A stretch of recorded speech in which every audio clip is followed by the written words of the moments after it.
mùi tu mà nó hoang lệ nó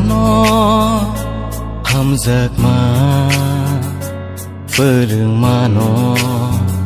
mùi tu mà nó hoang lệ nó hầm giặc mà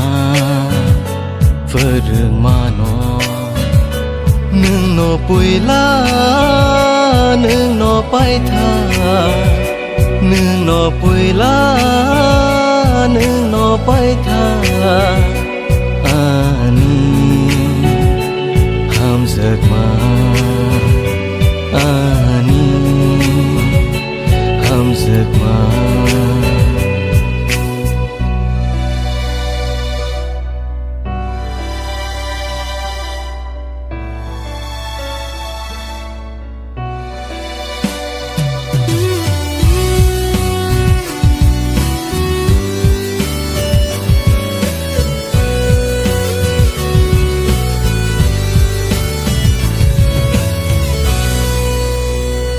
Bishi kolo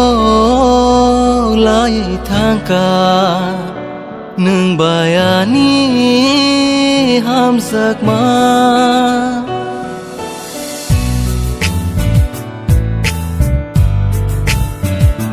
Bishi kolo lai thangka nung bayani ham sak ma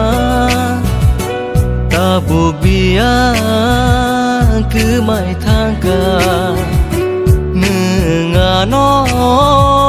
có gương má nó có gương má nó có gương má mùi tu mà nó hoang lệ nó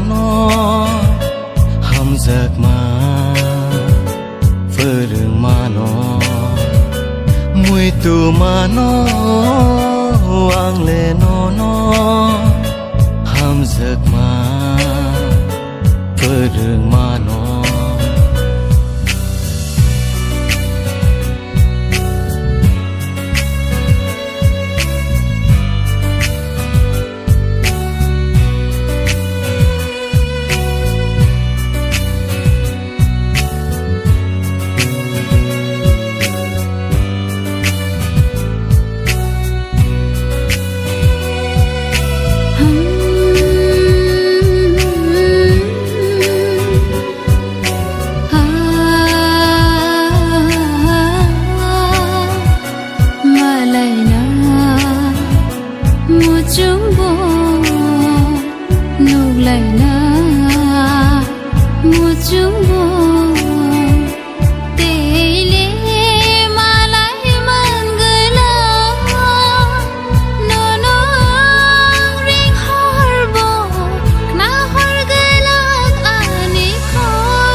mùi tu mà nó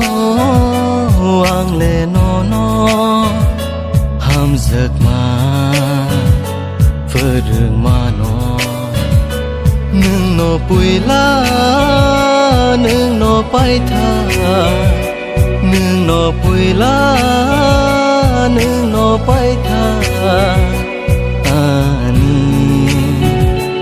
hầm giặc mà ani ham giấc mơ